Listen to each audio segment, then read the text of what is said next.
할렐루야. 행복한 주원지기 김동수 목사입니다. 역시 오늘도 한번 끊어짐이 있습니다. 참 인내를 요구하는 아주 힘든 작업입니다.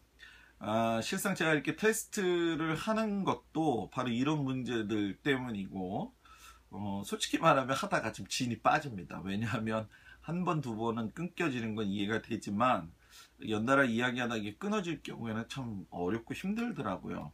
그래서 제가 고민하고 있는 것이고, 또 이것이 여러분들한테 과연 어떤 도움이 될 것인가, 또 저에게는 어떤 도움이 되어지는가, 이런 고백 때문에 좀 많이 테스트 영상을 하고 있습니다. 오늘 테스트 영상에서 같이 다룰 이야기는 예배와 교제에 대한 부분을 좀 이야기하려고 합니다. 예배와 교제를 어디서부터 시작해야 되느냐, 우리 지금 이 시대에서 시작하는 것이 아니라 제가 볼 적에 한 8가지의 입장에서 예배와 교제가 이루어지고 있는 이 역사적 틀 안에서 오늘 우리가 생각을 하려고 합니다. 그 중에 이제 첫 번째 최초의 성소고 하나님과의 예배 그리고 교제가 있었던 곳이 어디냐? 바로 에덴 동산이라는 거죠. 하나님이 인간을 만드신 목적이 무엇이냐? 웨스트민스터 그 고백 1조에도 나와 있지만 하나님을 영화롭게 하는 것이다 라고 이야기를 해요. 그거는 이제 교리적 문제도 있겠지만 가장 중요한 건 공통점이 있어요. 그건 뭐냐면 하나님은 우리 사람을 통해서 예배 받으시기를 원하신다는 얘기죠.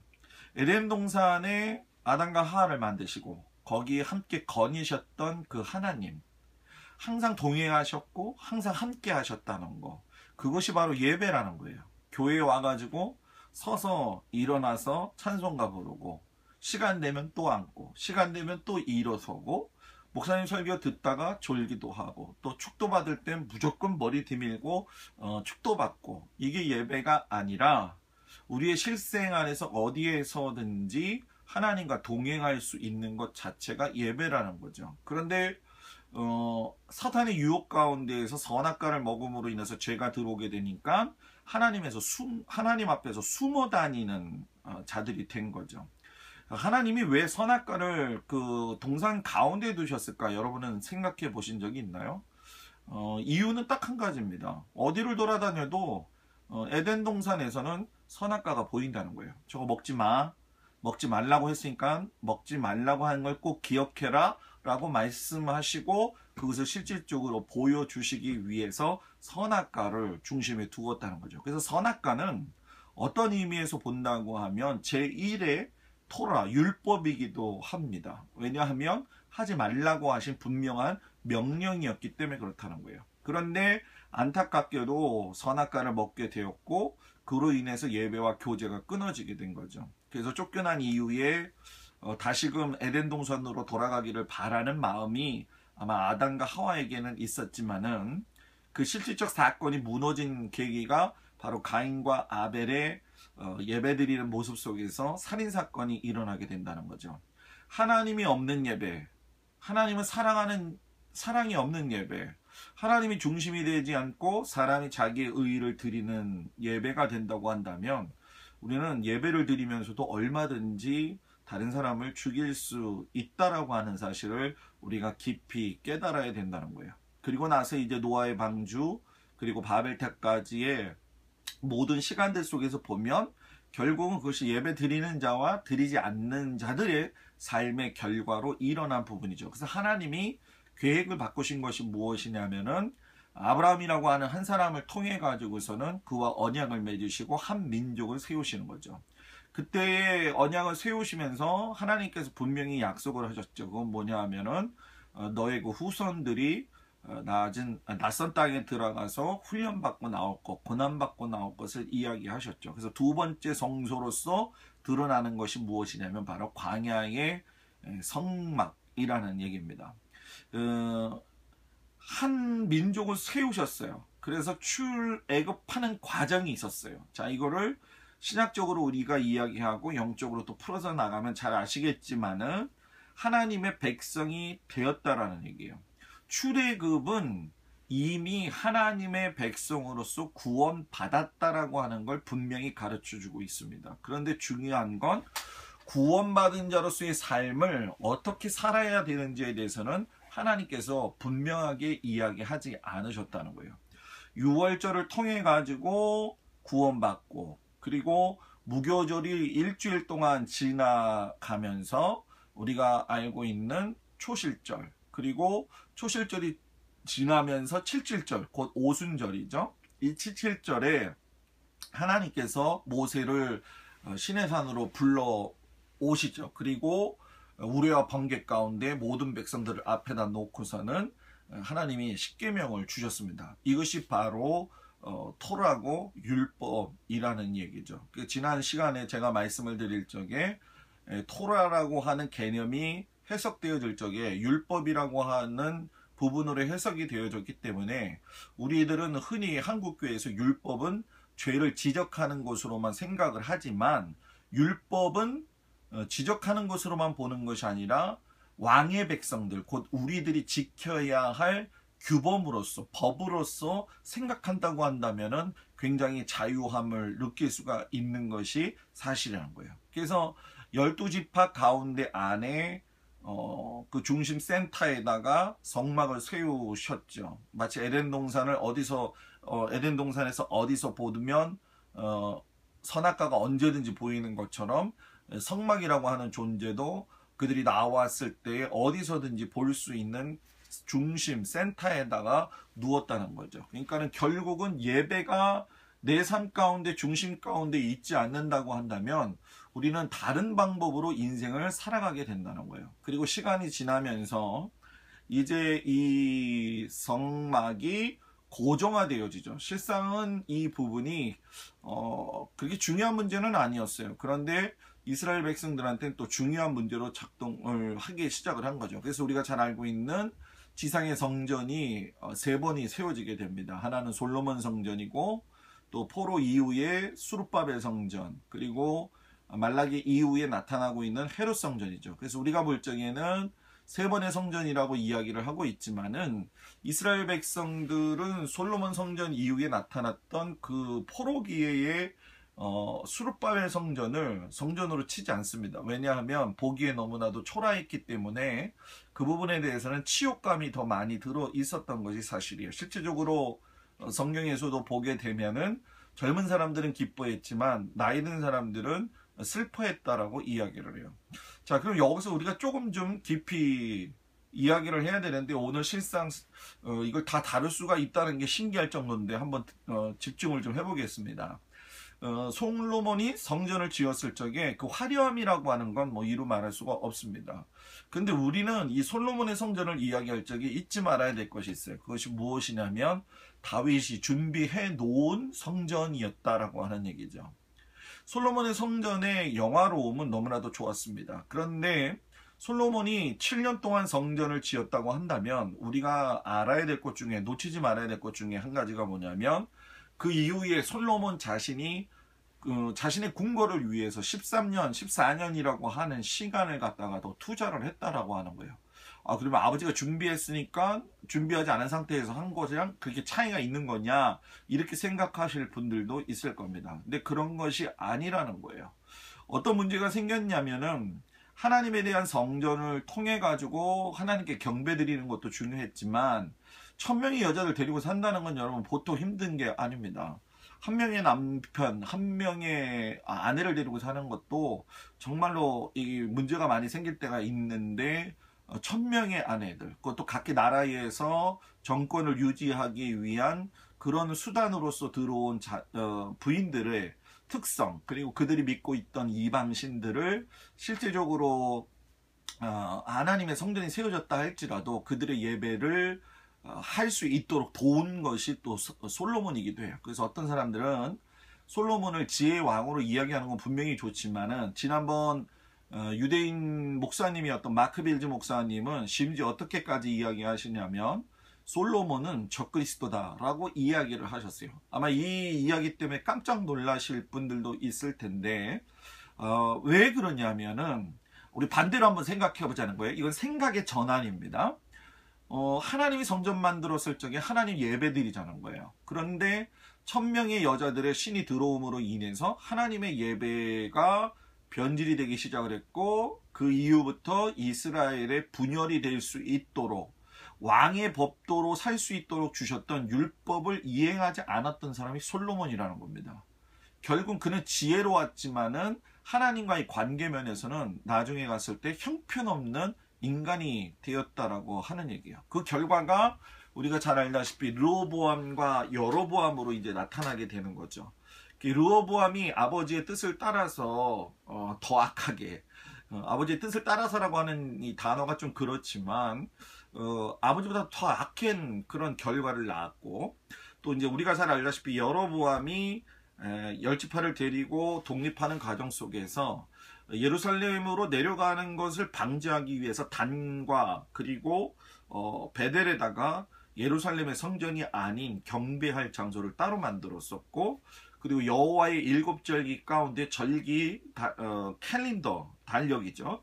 하나님의 달력을 자기 멋대로 바꾸어 버렸다는 거예요. 그렇기 때문에 어쩐 의미에서 보면 우리가 적그리스도라고 하는 걸 꼭 종말론에서만 생각할 것이 아니라 하나님의 질서를 전부 다 흐트러지게 하는 역사의 사건들 속에 있던 주인공들은 그 시대마다 적그리스도로 우리가 표현되어지고 또 이야기할 수 있어야 된다는 거죠.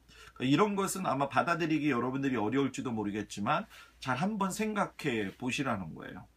그리고 나서 이제 우리가 잘 알다시피 신구약 시대 때의 헤롯 성전이 세워지면서 예수님도 그곳에 가셔서 예배를 드리셨죠. 근데 여기서 이제 우리가 한 가지 알아야 될 것은 네 번째 성소인데 예수 그리스도와 교회의 탄생입니다. 말라기가 진행이 되면서 이제 마무리가 되고 신구약 중간사가 시작이 됐죠. 그리고 그런 와중 속에서 우리가 잊지 말아야 될 것이 있는데, 기독교의 이해 자체 중에서 우리가 정말 중요하게 생각해야 될 것이 무엇이냐면, 말라기를 통해서 신구약 중간기가 넘어가고 그리고 예수님과 예수님의 제자 그리고 그 당시의 지도자들까지 본다고 한다면 그들은 아직도 유대인들이었다는 거예요. 유대교였고 율법을 지키고 있었다는 거예요. 전 여기 율법이라는 말을 이제 좀 사용하고 싶지 않은데 토라라고 하는 걸 지켰다는 얘기죠. 근데 문제는 뭐냐면 예수님이 토라에서 말씀하신, 율법에서 말씀하신 메시아였는데 경건주의를 이야기하고 형식주의를 이야기하고 자기들의 권리주의를 이야기했던 지도자들이 예수님의 메시아 되심을 갖다가 불인정하게 된 거죠. 그러면서 초대교회가 생기게 되면서 우리는 비슷한 것 같지만 다른 그런 모습을 경험하게 됩니다. 자, 이걸 좀 쉽게 얘기하면 유대교에다가 예수님을 집어넣으면 기독교가 됩니다. 그리고 기독교에서 예수님을 빼버리면 그게 유대교가 된다는 사실이에요.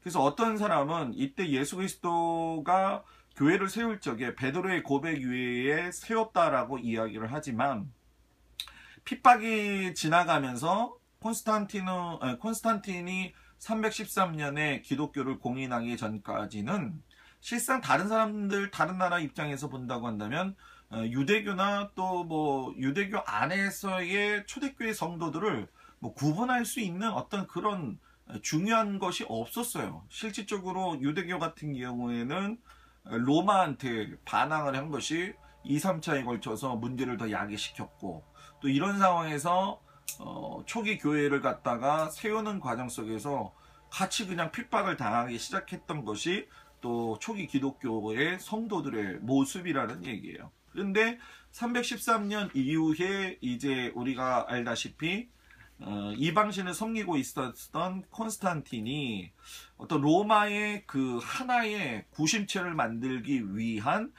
방법으로서 이 교회를 이용한 것이고, 거기서 이제 변질이 되어지면서 태양신과 여러 가지 합해지면서 카톨릭교가 세워지게 된 거죠. 오늘은 좀 15분이 좀 넘어가고 있는데 요즘 좀 늦더라도 우리가 좀 생각을 좀 해봤으면 좋겠습니다. 우리 전도사님이 지금 14분 넘었다고 난리가 이제 났는데 그래도 좀 한번 들어봤으면 좋겠어요. 그 네 번째 성소였던 예수 그리스도와 교회의 시대가 그렇게 문제가 되어질 적에 가장 그 율법적이었던 바울이 결국 교회를 갖다가 밖으로 나가는 유대인들, 디아스포라를 통해 가지고 흩어지면서 전부 다 기독교 복음이 이제 전해졌죠. 그리고 다섯 번째 성소가 뭐냐면 이제 이 바울이 이것을 갖다가 정리를 하기 시작한 것인데 그것이 바로 성도의 몸이라는 거예요. 그래서 고린도전서 우리가 3장 16절에 보면 너희가 하나님의 성전인 것과 하나님의 성령이 너희 안에 계신 것을 알지 못하느냐.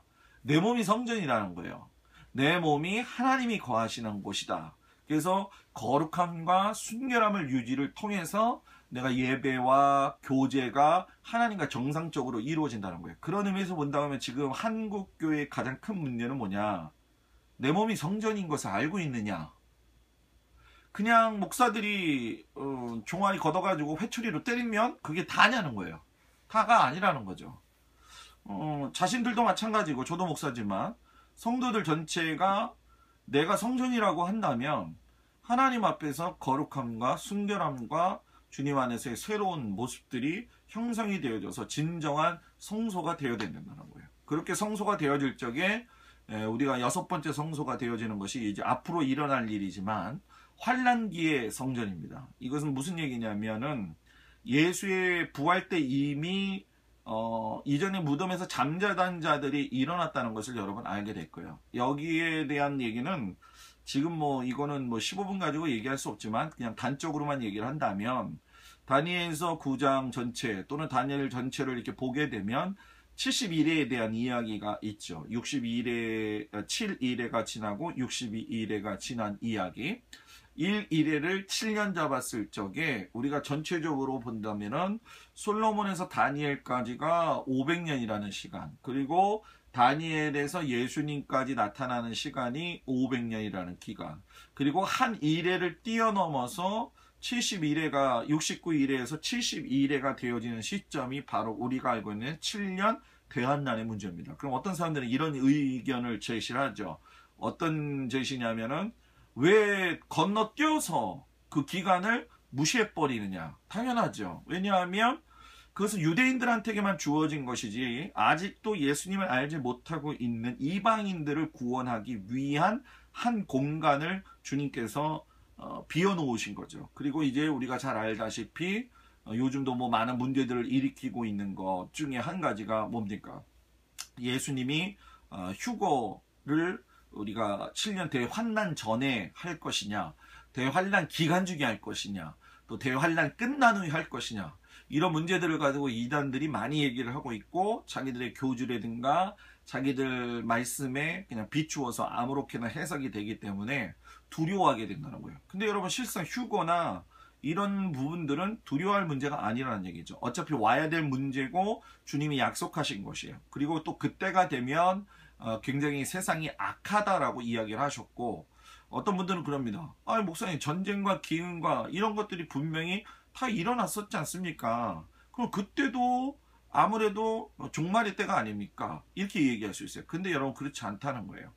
전쟁과 기근과 지진이 처처해서 나는데 동시다발적으로 이렇게 일어나고 있는 현상은 현대 시대를 빼놓고는 드물다는 거예요.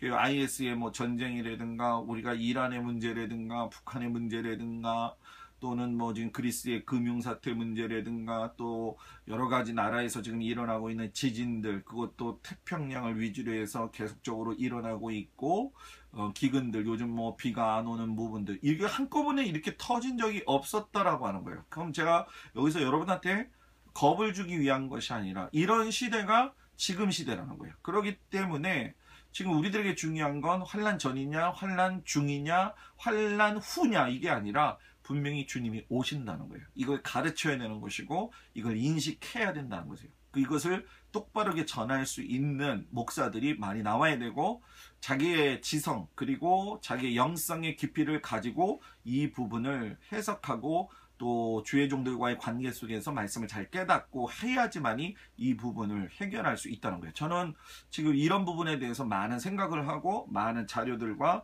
많은 것들을 공부하고 있는 중에 있습니다. 그리고 7번째 성소가 우리가 알고 있는 천년왕국이죠. 그 예수님이 휴거하시고 공중강림하시고 난 다음에 다 아시다시피 천년왕국은 실질적으로 1000년이라고 하는 시간을 통해 가지고서는 모든 인간의 슬픔과 걱정과 이런 것이 없는, 그러나 1000년이라고 하는 것이 한계가 되어져 있다는 거예요. 그리고 결국 7절기 가운데에 초막절과 연결이 되어지면서 마지막 성소인 알곡과 가라지의 비유로서 결국은 마지막은 전부 다 분류가 된다는 거예요. 성도들에게 오늘날 우리에게 필요한 게 정말 뭐냐? 한국교회에 정말 필요한 게 뭐냐? 우리가 뭐 뼈를 깎는 회개, 또 뼈를 깎는 뭐 자신의 어떤 그 뭐라고 해야 될까요? 하나님 앞에서의 어떤 그 변화됨? 다 중요하죠. 근데 문제는 뭐냐면 하나님하고의 친밀감입니다. 기도를 내가 잘하고 기도를 내가 방언으로 하고 뭐 은사를 경험하고 다 중요하죠, 물론. 그런데 정말 중요한 건 그게 뭔 소용이 있냐는 거예요. 그렇게 방언 잘하는데도 승질낼 거 다 내고 또 그렇게 예배를 잘 드렸는데도 시기하는 모습이 절대로 사라지지 않고 있는 모습. 어떤 사람은 그래요. 목사님 그거는 잘 안 되는 거 아니겠습니까? 네, 맞아요. 안 되니까 돼야 된다는 거예요. 안 되니까 해야 된다는 거예요. 이것이 바로 우리가 해야 될 부분인 것이고 이것이 되어질 적에 우리가 주님 앞에 섰을 때 부끄럽지 않다는 겁니다. 오늘 뭐 전체적으로 이 다룬다는 것이 너무 많았었는데 너무 제가 빨리 해서 미안하고요. 한번 깊이 생각해 보시고 또 이것이 아까 말씀드린 것처럼 테스트 4강이지만 어떤 고민을 할 수 있는 저한테는 아주 중요한 시간입니다. 여러분들도 제가 좀 말을 빠르게 했지만 의미를 한번 생각해 보시면서 이 칼럼에 대한 부분을 어떻게 인도해 가야 될지 서로 고민하고 생각하고 또 도움도 주시고 이야기로서 조언도 해주시는 여러분들 되기를 바라면서 행복한 주원지기 김동수 목사 오늘 강의 끝입니다.